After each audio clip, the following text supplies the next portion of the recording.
226টি মামলা হয়েছে। 226 জনকে হত্যার লাইসেন্স পেয়েছি। শেখ হাসিনার এমন অডিও বক্তব্যের ফরেনসিক প্রমাণ পেয়েছে আন্তর্জাতিক অপরাধ ট্রাইব্যুনালের তদন্ত সংস্থা। বিচার কাজে বাধা ও হুমকি দেওয়ার অভিযোগে এবার আদালত অবমাননার অভিযোগ উঠেছে শেখ হাসিনার বিরুদ্ধে। এ বিষয়ে বিস্তারিত জানাতে ট্রাইব্যুনাল থেকে এই মুহূর্তে যোগ দিচ্ছেন সহকর্মী আশিক মাহমুদ। যাচ্ছে আশিকের কাছে। আশিক, শেখ হাসিনার আদালত অবমাননার বিষয়ে সবশেষ কি তথ্য পেয়েছেন, বিস্তারিত একটু জানাবেন। সোহার, আজকে আন্তর্জাতিক অপরাধ ট্রাইব্যুনালে প্রসিকিউশন টিম শেখ হাসিনার বিরুদ্ধে আদালত অবমাননা এবং ট্রাইব্যুনালের বিচার কাজ বাধা সংক্রান্ত একটি আবেদন করা হয়েছিল এবং সেই আবেদনের উপর আজকে এই আন্তর্জাতিক অপরাধ ট্রাইব্যুনালে শুনানি হয়েছে এবং সেই শুনানিটা এখনো চলছে। আমরা যেমনটি জেনেছি, আদালতে 65% পর্যন্ত বিদ্যুৎ সাশ্রয়ী হাইসেন্স এসি।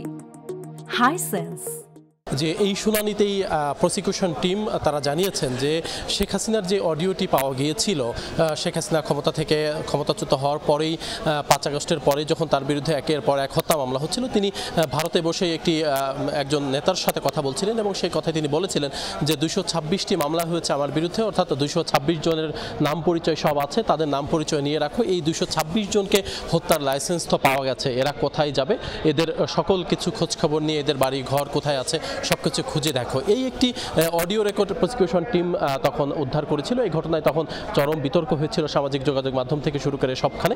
এই অডিওটি উদ্ধার করে প্রসিকিউশন টিম ট্রাইব্যুনালে জমা দিয়েছিল এবং পরবর্তীতে ট্রাইব্যুনাল এই অডিও রেকর্ডটি ফরেনসিক প্রতিবেদনের জন্য পাঠিয়েছিল যে ফরেনসিক করে এই অডিওটি আসলে কার, সত্যি শেখ হাসিনার কিনা বা এই অডিওটির সত্যতা কতটুকু, এটা জানার জন্য ফরেনসিক প্রতিবেদনের জন্য পাঠানো হয়েছিল। সেই ফরেনসিক প্রতিবেদনের রিপোর্টই তদন্ত সংস্থা হাতে পেয়েছে এবং তদন্ত সংস্থার পক্ষে আজকে প্রসিকিউশন টিম আদালতকে জানিয়েছে যে এই যে 226 জনকে মারার লাইসেন্স পেয়েছি, এই যে অডিও রেকর্ডটি, সেই অডিও রেকর্ডটি আসলে শেখ হাসিনার এবং ফরেনসিক প্রতিবেদনে তার প্রমাণ পাওয়া গেছে বলে তদন্ত সংস্থা প্রসিকিউশন টিমকে জানিয়েছে এবং প্রসিকিউশন টিম আজকে আদালতে এই বিষয়টি উপস্থাপন করেছে এবং আদালতের দৃষ্টি আকর্ষণের চেষ্টা করেছে যে 226 জনকে পরবর্তীতে 226 জনকে এই যে মামলা করেছে, এই মামলা করার প্রেক্ষিতে 226 জনকে মেরে ফেলা যাবে, এই লাইসেন্স তিনি পেয়েছেন।